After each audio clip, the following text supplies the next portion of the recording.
Hello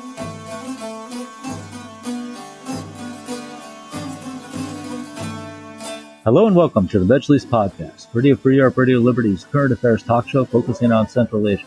I'm Bruce Pannier, host of the Majlis and author of the weekly Central Asia in Focus newsletter.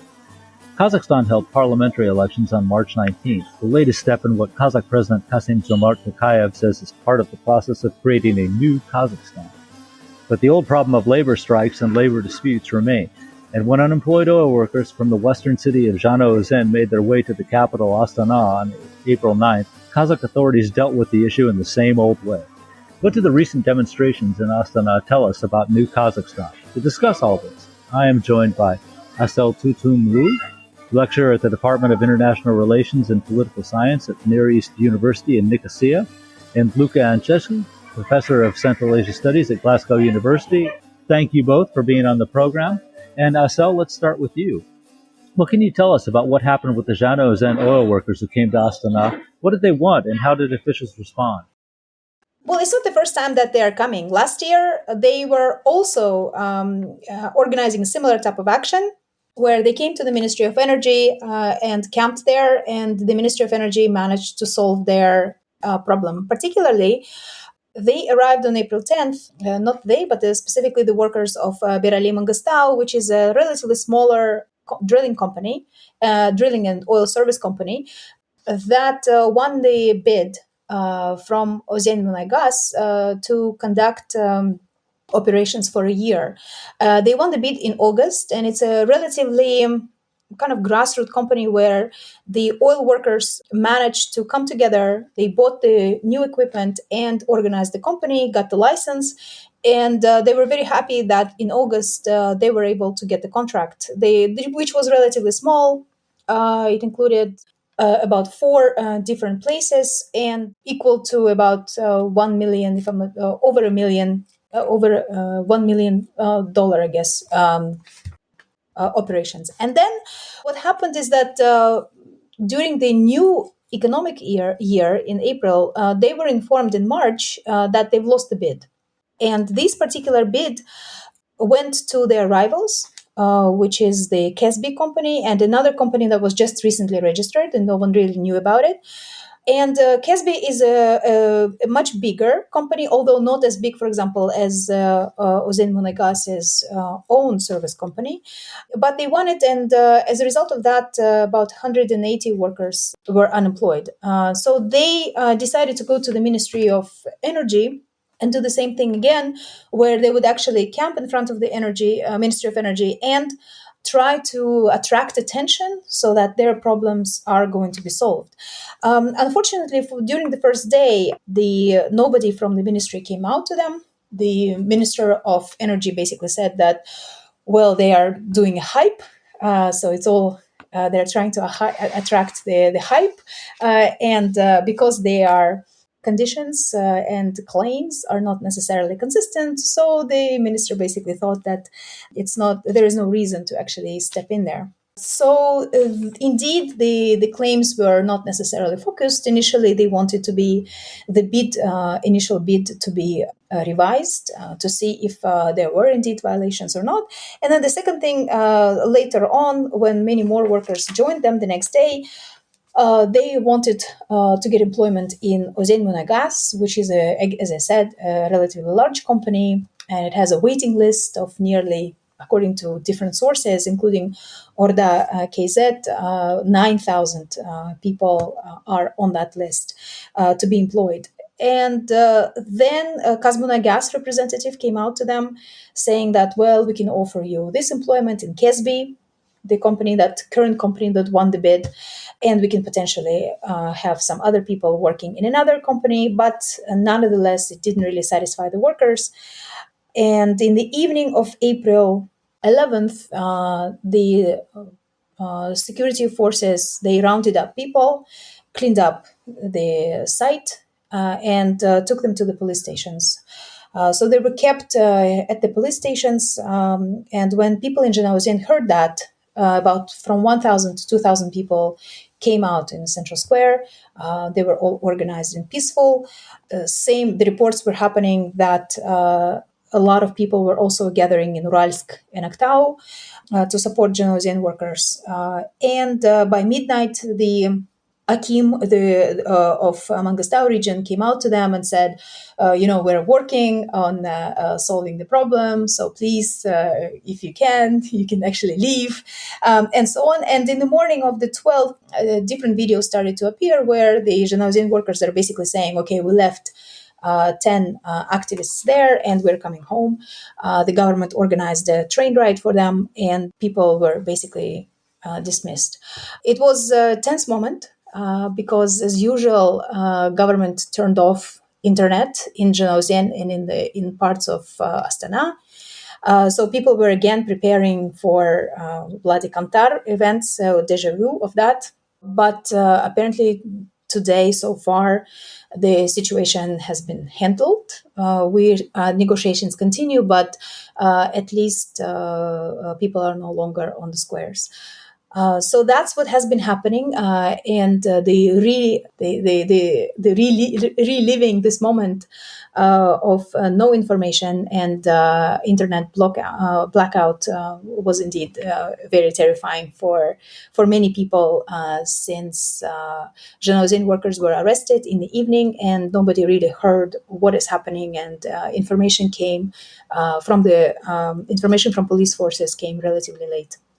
Okay, thanks, Assel. And I just want to, before I let you go, I wanted to do a little follow-up. We're talking about the Zhanaozen oil workers, but even since parliamentary elections, they're not the only oil workers that have been out on demonstrating. Is this correct? Yes, absolutely. The demonstrations have been happening relatively regularly in Zhanaozen, and it's the only way for them to acquire some kind of to make their voices heard. Apparently, the protests allow these people to get to the Akims, get to the officials who are responsible for making decisions over employment and over social and welfare payments in general. So that's the only way for them to do that, unfortunately, because the labor unions have been put under control, and legally there's not much room for them to fight for their rights, except for the mass strikes. Okay, thank you. Luca, when you see the videos that came out of Astana just a couple of days ago of the workers outside the building and the police moving in on them and circling them and actual fighting break out, what do you think? What do you think about that? I mean, what does that say about President Toqaev and his second republic or new Kazakhstan?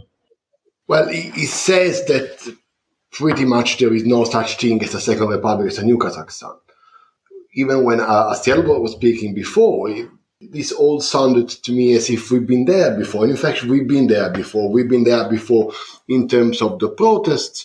We've been there in terms of the grievances behind the protests, but we've also been there in terms of the crisis management or the Kazakhstani government.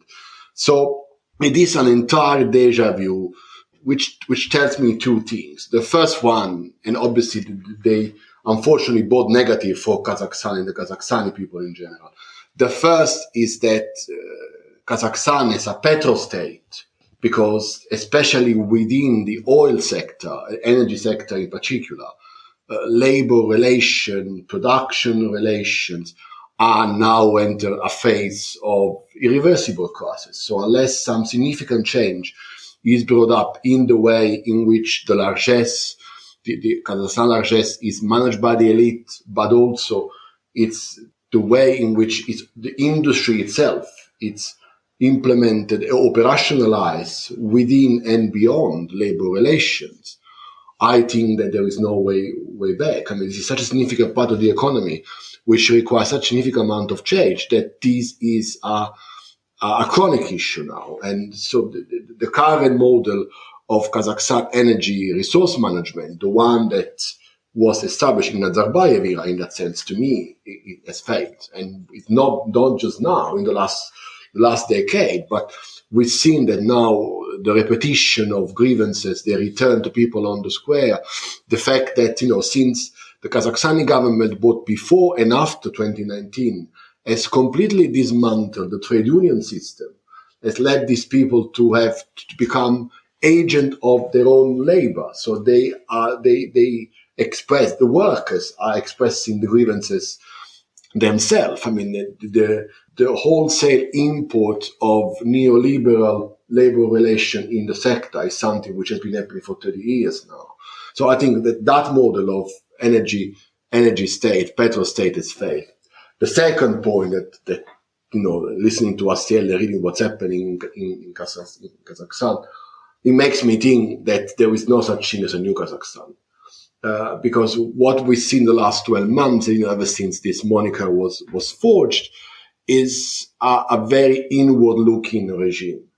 A regime that spent the last year only managing the elite, making sure that the people that were close to the former president were being marginalized, appointing, dismissing people they had some kind of relationship with Nazarbayev and his power system.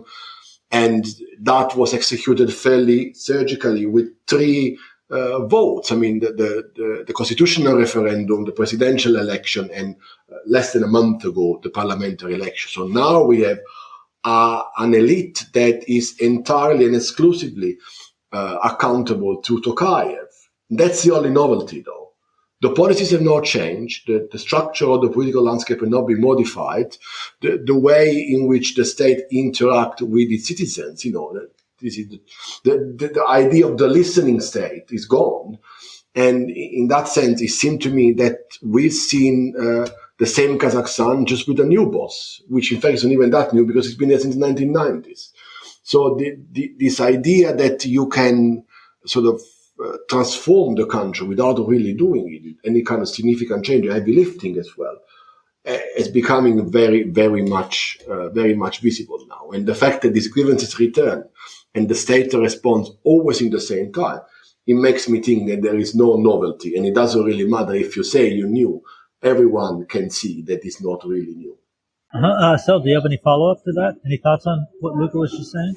Yeah, sure. I mean, I really like the 2 things that Luca said that I wanted to expand. The idea is that the model of resource management, but we can also talk about the model of labor management. I think this is very important as well, because it enables the government to be in denial of the whole extraction and the situation in which the population is actually put into.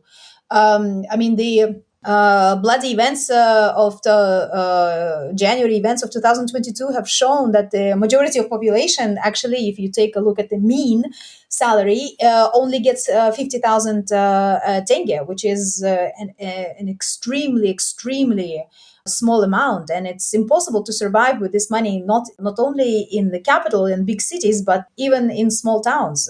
It's very difficult to survive, considering all the expenses, including the basic utilities. And in addition to that, for the oil workers, what has been done is that since the most of the, let's say, the commanding heights of economy, let's say, is in the hands of the state or international investors, the workers experience a lot of precarity because a lot of contracts, it seems like there are secure contracts if you are able to work for state institutions or those companies, national companies that are affiliated with state institutions like Kazmunagas.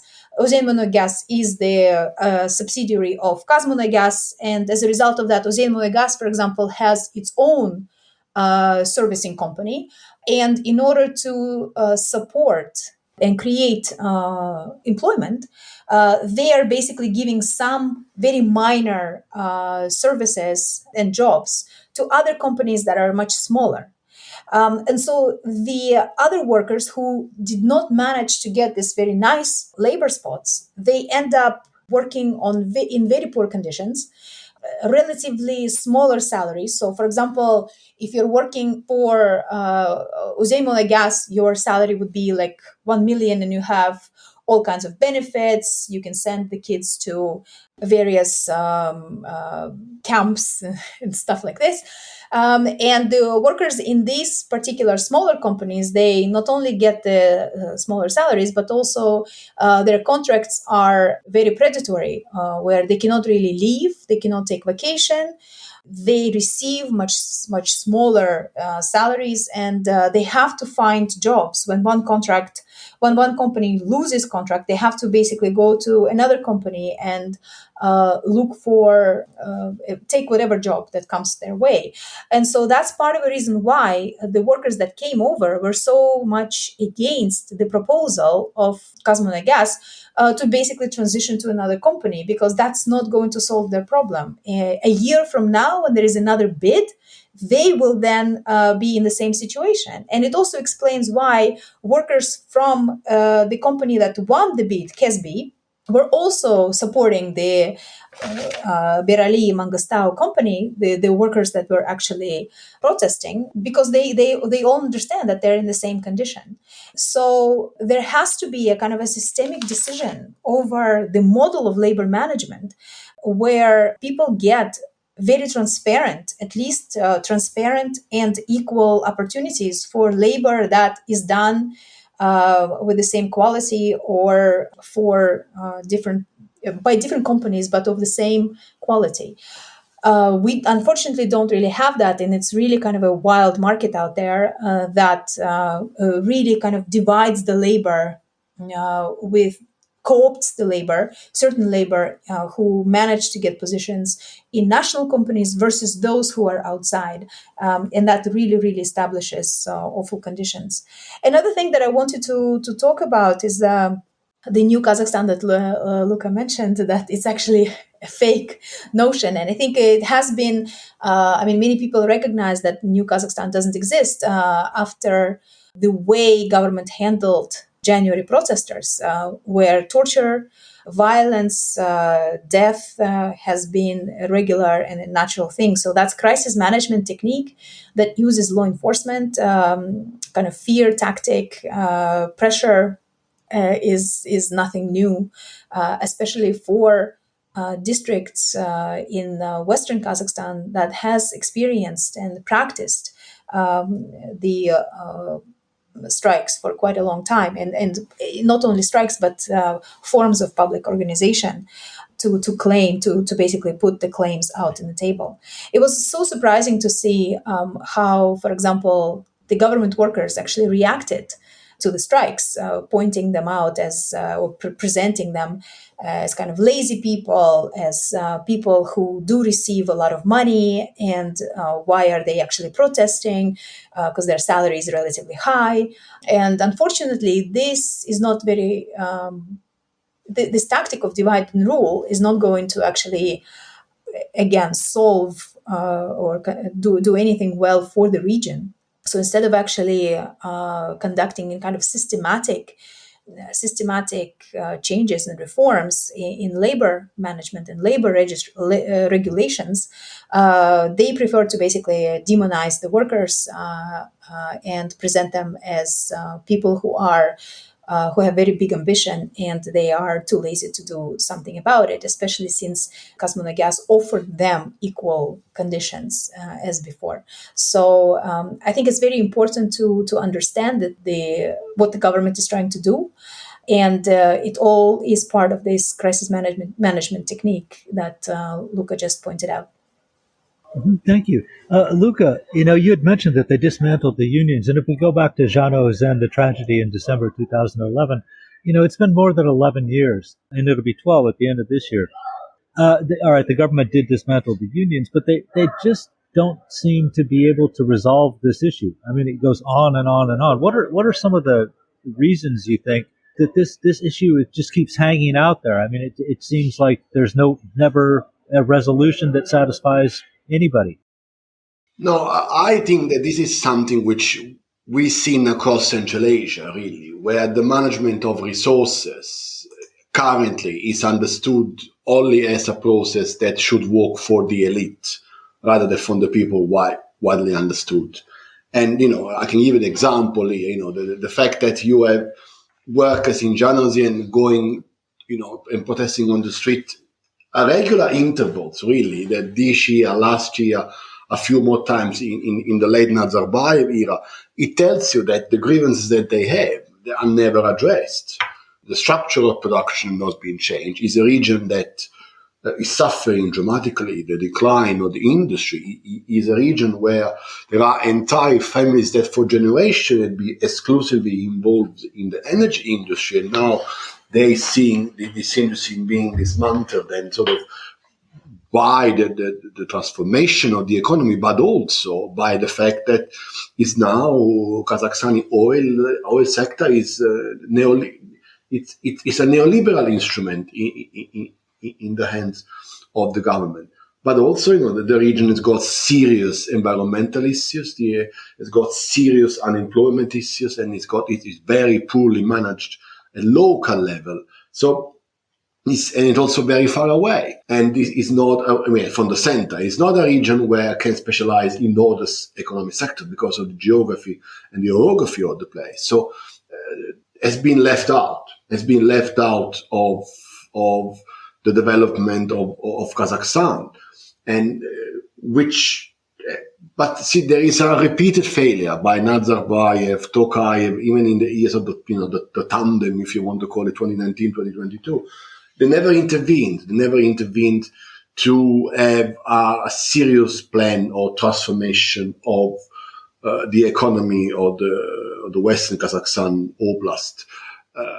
Obviously, and by any chance, even the other regions, like local politics in Kazakhstan, it's not of any use for the government. So this idea that the workers should not really interfere with the process that makes the government richer, and the people at large should not really benefit for the very substantive reserves that the government gets by exporting this oil, the uranium, or other kind of minerals Kazakhstan is so rich of, is something which will continue to pop up in any kind of grievances.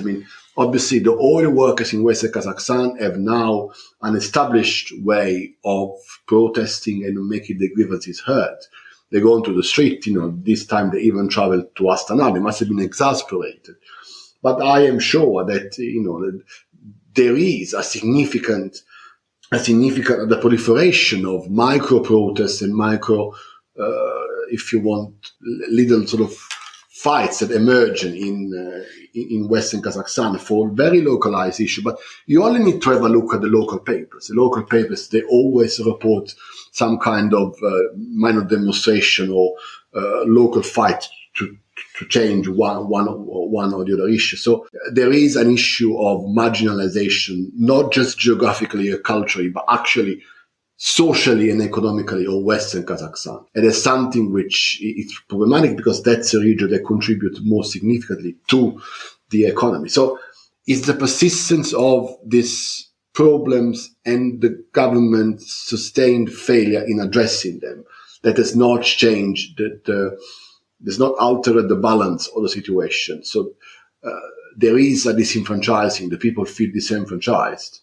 And but obviously, again, all it matters here is who runs the sovereign wealth fund, who makes the money out of it, how the big families in Astana and in Kazakhstan business community prosper on the back of the energy largesse. So there is this detachment between, if you want, the big oil politics and localized oil politics, which are just not just limited to the oil, come to the labor, but to the wider population in general, that are disconnected. Now, how long this can go on? Well, Central Asia obviously teaches some harsh lesson here. And we've got the same dynamic at play in Turkmenistan. It's been like that for 25 years now and has not been changed. Well, Kazakhstan is a different country. There is a different cultural protest. There is a different landscape. Is this sustainable? Well, if these protests stay localized, the government will not intervene. But how much of this can go on?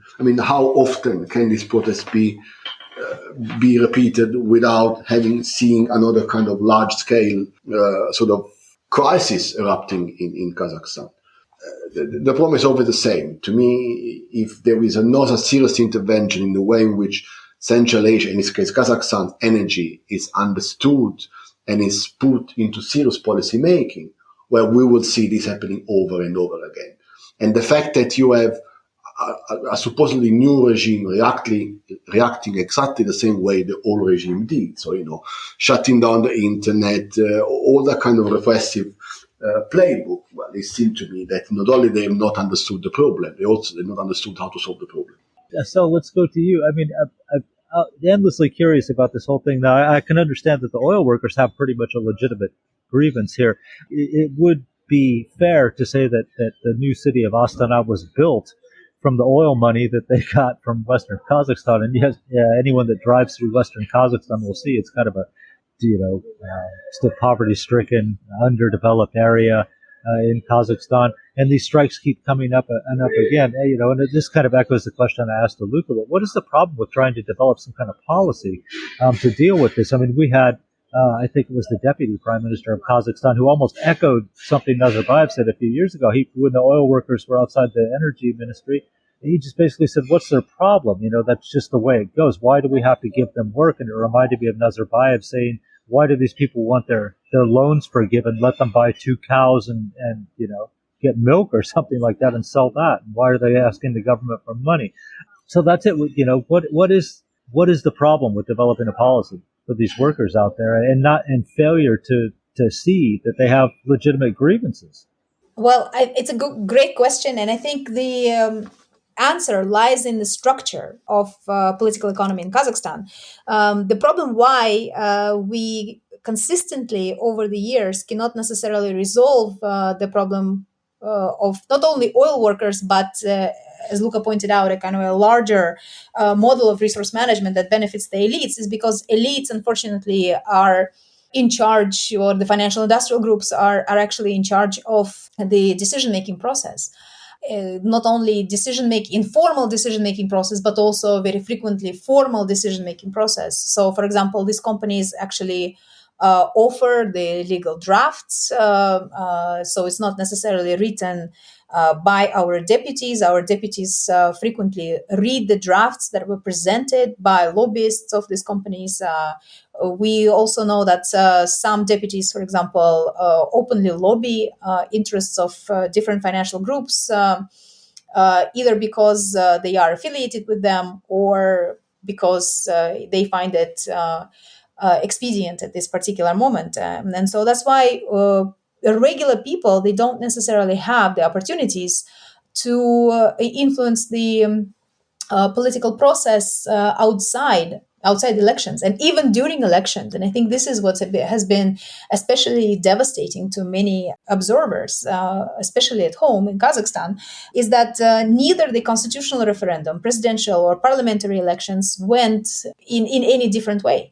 They were all conducted in the same manner. And we cannot, and that actually very much exposed the fakeness of this new Kazakhstan, because there was nothing new.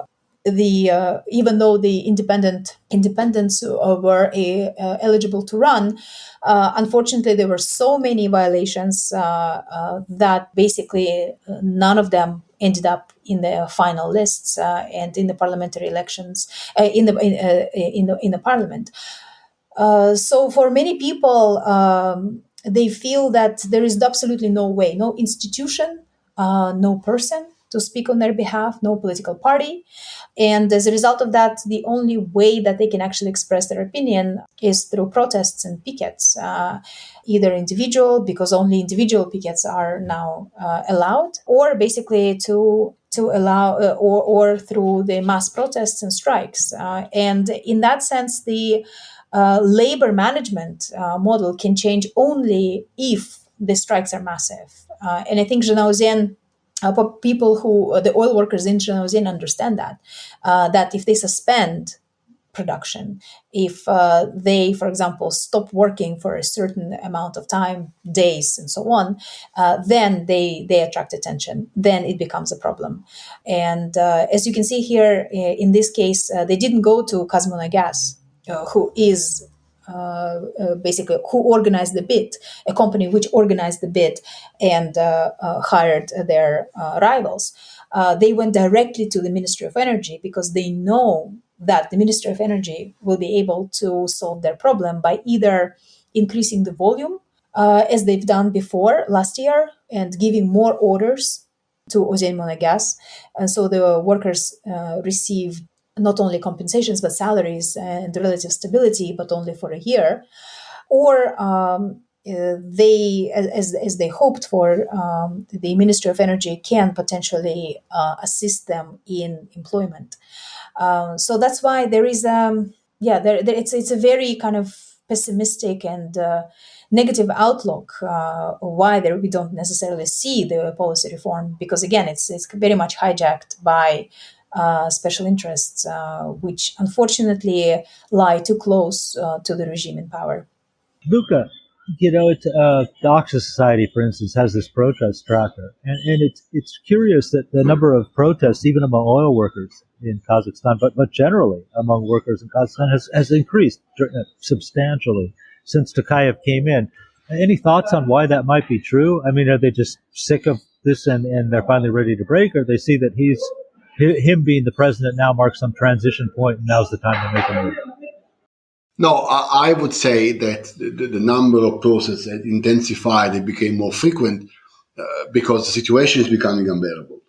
I think that since the governance has not changed, since the state continues to see the oil industry and the general economy, more widely just as a way to get in reach, I think that the condition now have changed because you no longer have the oil boom, oil high prices or prior decades. So you have a significant, as Assel was mentioning before, deterioration of living standards in Kazakhstan.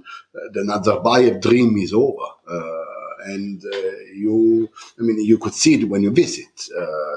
Beyond the big cities, there is a general sense of decay. And so to me, this becomes obviously even amplified when you go to the Western region, which is probably one of the most, experiencing the harshest crisis.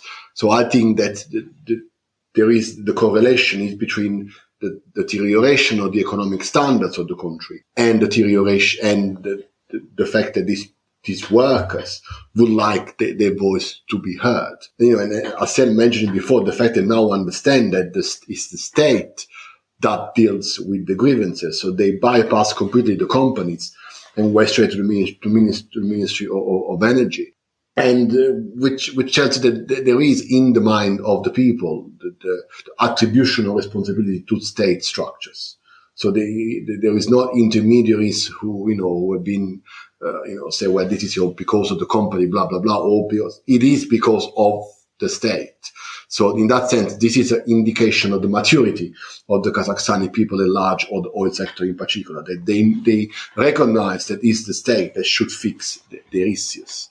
So I think that this is the reason why, Bruce. I mean, had we had this podcast, 15, 16 years ago, we would have talked of a very different economy. The economy was doing very differently. Now, obviously, you have 10 years of policy immobility because the president should have gone and didn't resign. So, this protracted long goodbye that sort of froze any kind of significant decision making. And then you had the start of what has been a particularly troublesome presidency. He came in, people didn't recognize Toqaev as legitimate because he continued to understand the votes just as a fictional form of democracy. And then, of course, you had the big event of January 2022, which, interestingly, and maybe us as a community of scholars should have put more central, started as a set of economic grievances not being heard by the government. So 22, then it became about the elite coup, or, if you want, the artists protesting in Almaty, or what you want. But at the beginning, it was an issue about living standard and price of LPG in Western Kazakhstan. So it was something very similar to what we saw, this week, which means that they have done nothing to address these issues. There has been no sensitivity in terms of addressing these grievances first. All they care about it is to purging the elite, bringing their men in, and actually making sure that the regime is now strong enough to keep doing what they were doing. So if this is a sign of novelty, well, I'm not really sure. But to me, that's why. So there is an attributional responsibility, but also the fact that the people expected more. I mean, the new Kazakhstan idea is copied from the new Uzbekistan idea. But the new Uzbekistan actually had something new. Maybe because the politics before were so bad that just unfreezing a few processes were actually felt by the people as a signal that something were changing. But, in Kazakhstan, I don't really see this kind of... I see continuity. Between before 19th of March 2019 and after. I see no change at all. If you change the actors but the place stays the same, well, it's the same place, isn't it? So in that sense, it's clear to me that the people now recognize that there is responsibility by the regime in failing to address what are significant economic issues. And that's why they go to the street, because it's becoming unbearable. And unfortunately, it's exactly like that. I just would like to add something, Bruce, if I can. Yes, please. It's just that the parallel with the Bloody January were too significant, and that's because if last year, for example, I remember government set the price cap for the LPG, but the price caps only worked for a year, and they've managed to extend it, but now since diesel and other types of fuels are important for the agricultural workers especially, it created strong shortages in the market. And with the strong shortages in the market, the prices for fuel went up. So when the Zhanaozen workers came out, they also came out kind of in the same environment of growing prices. And when the prices for fuel go up, obviously that means, and everyone understands that in Kazakhstan, that all the prices will go up automatically. And it's already unbearable. And I totally agree with Luca's opinion that indeed this situation and the conditions became unbearable in many different ways. Not only, for example, the prices for the real estate, but the prices for regular food, for example. The inflation became so high that, and unfortunately, the salaries in Kazakhstan are not indexed with inflation, not even with official inflation. And so people are on their own receiving the same salaries for years while inflation is just skyrocketing. And so the prices of food, for example, tripled. And now, for example, if you want to go to the store, I mean, people always complain that for the same amount of money, they're able to buy 1/3 of the basket that was available to them a year and a half ago, for example, or 2 years ago. And so it really is a difficult condition for many people. And even though government is trying to increase, for example, salaries for teachers, and the pensions, the increment is so small that people are actually not even believing in the validity of this type of actions, because even with the increased prices and indexed salaries, for example, they also know that prices will also automatically go up. So it's a relatively vicious circle that the government also needs to revise. Because again, the situation with the fuel prices has not been reformed, and it also increased the tensions, I guess. And so when Zhanaozen workers came out, people also came out in Uralsk, for example, in Ural and in Atyrau. And in Atyrau, both of these places had very different grievances. For example, Atyrau has been covered in smoke for quite a long time. So people were basically sick and tired of the mismanagement in Western Kazakhstan in different areas, but cumulatively all related to the quality of living. No, great, thank you. We're getting close to the end of the show, but these points that you were making, both you and Luca, I think are really significant because, we know that the government treats political protests differently than they treat labor demonstrations and labor strikes, right? You can strike for higher wages. That's okay, and sit out there for a long time, but you can't come out as an opposition party or opposition group and criticize the government. Yet, labor protests, as they continue after 2 or 3 weeks, they start out as we want more money, we want better benefits, and then when they don't get that right away and they're still out protesting, they start to grumble about local officials and their shortcomings, and then it's provincial officials, and then it's government officials. So I'm really curious, they permit the the labor demonstrations, but not the political protests. And yet the labor demonstrations, as you mentioned, develop into political protests. So what is the government, how do you view the government's policy on this? It seems like a failure to, on the one hand say, we're not going to let Jean Bolat Mamai and his group register, and we're going to tell him he can't speak anymore in public for 6 years. And at the same time, allow the labor demonstrations to go on, knowing that if they go on for several weeks, they're going to become anti-government protests. So your thoughts on that, or any last comments that you wanted to make about this issue? I'll start with you, Luca. Yeah, I mean, I think that obviously there is, as you said, Bruce, a clear separation between campaigning or protesting for political rights, or campaigning or protesting for a better life, or better labor conditions. So the problem with translating economic grievances into wider demand for wider reforms is that there is no such thing as an opposition who could translate these grievances into a political agenda, because the government has been extremely successful in pretty much obliterating any oppositional force from the Kazakhstani landscape. I mean, the parliament is, it's multi-party, but only if you believe that it's so. The reality is that those five parties are five fingers of the same end, which Mr. Toqaev said. So to me, and another trend which you see across Central Asia replicated, Uzbekistan and Turkmenistan and so forth.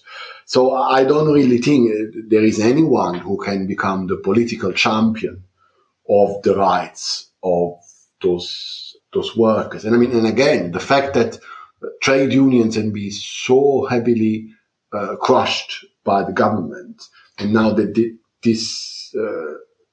oil workers are becoming self-representative, sort of almost itemized individual actors, as if they were striking as part of a gig economy, though they are collective workers. It shows that the government has been very successful in also crushing that kind of organized labor. This is a more repressive Kazakhstan.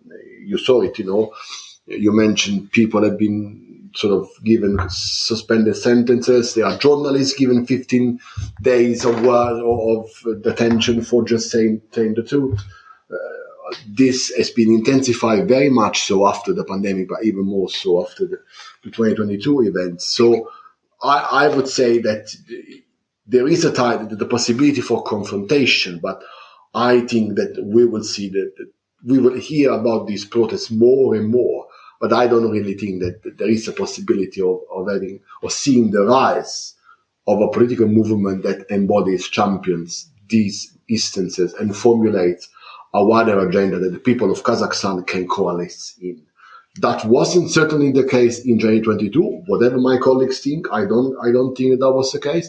But I would say that the landscape has not changed. This government has been really successful in their agenda of retaining this monopoly over the conversation in Kazakhstan. It was seen happening in social media, the economic sphere, the political sphere, pretty much everything. So it is the question you and I, Bruce, have been asking about Turkmenistan. How long can this go on? And obviously it can go on for a long time, because and that's my last point before I give it back to Assel. There was so much expectation about what a post-Nazarbayev order could do. And this expectation had been disappointed on a daily basis. We no longer talk about policy. We no longer talk about changes. We no longer talk about how the country can be reformed. All that we've been thinking about is making sure we have a new set of deputies in the Majlis. You change the constitution so Toqaev can stay until the late 2020s. A bit of debate on whether or not Kazakhstan should be more vocally or less vocally pro-Ukraine or anti-Ukraine. That's all we got. But the crucial issues, how to organize the state after the president is gone, how to deal with the economy, how to plan for the post-oil economy, or even how to better manage the largesse Kazakhstan has in the energy, but also in the extractive sector at large. These are all topics that have disappeared completely. at least for where I stand. So the expectation, and these are crucial because even if you have some kind of a more pluralist Kazakhstan, which you don't, you still need to have this conversation. This is the most important sector of the state or the economy, and you still don't debate them. And the same attention that the Uzbek government has had vis-a-vis instigating some economic change, I've never seen it happening in Kazakhstan. I had the rhetoric about multi-vector foreign policy, about the listening state, at some point even about redistribution of wealth. They're gone. These are all things that they're gone. It took the government in Uzbekistan 6 or 7 years to lose the reform impetus, the energy. Kazakhstan, less than 12 months. So obviously, I mean, I'm always a negative voice. I don't want to be like that, but I think that it is very disappointing, to say the least. Great comment. Assel? Yeah, thank you so much. I just think that, and I agree in that sense with Luca, that political protesters, they usually have a face. They usually have a person behind it. And as a result of that, that face has a voice that can attract people, that can potentially lead people, mobilize them. And so obviously they are dangerous, even if it is, for example, a single picketer. That comes out in a central square, for example, with empty sheet of paper, that is still a potential person, a leader that can mobilize the people behind him or her. And so that's dangerous. Same thing goes for bloggers. And I think that's the reason why government is so intolerant to protests that can be personalized. But it enables, for example, massive protests against, for example, gender-based violence, labor strikes. It allows for that because it doesn't really have a face. And because of that, it's easier to control.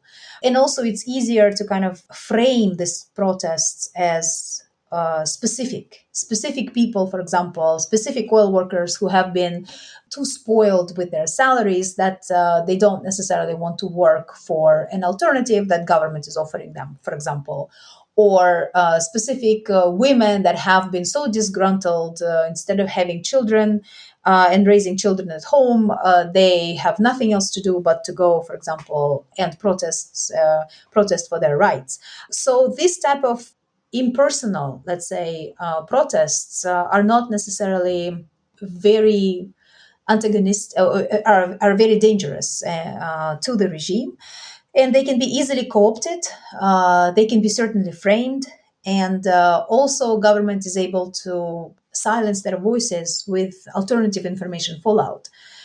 So during this time, we've noticed, for example, during the Zhanaozen strikes, we've noticed that so many deputies in the new parliament came up with really awful ideas so that to distract attention of people. It's not only the idea that it appeared, the idea that Kazakhstan should pay, foreign women that marry the foreigners should pay the tax to the state for marrying local women. This idea was actually circulating even before that, before the Zhanaozen strikes, but nonetheless, it really kind of took the attention. And I don't really remember the details, but at least 5 different deputies came up with really atrocious suggestions.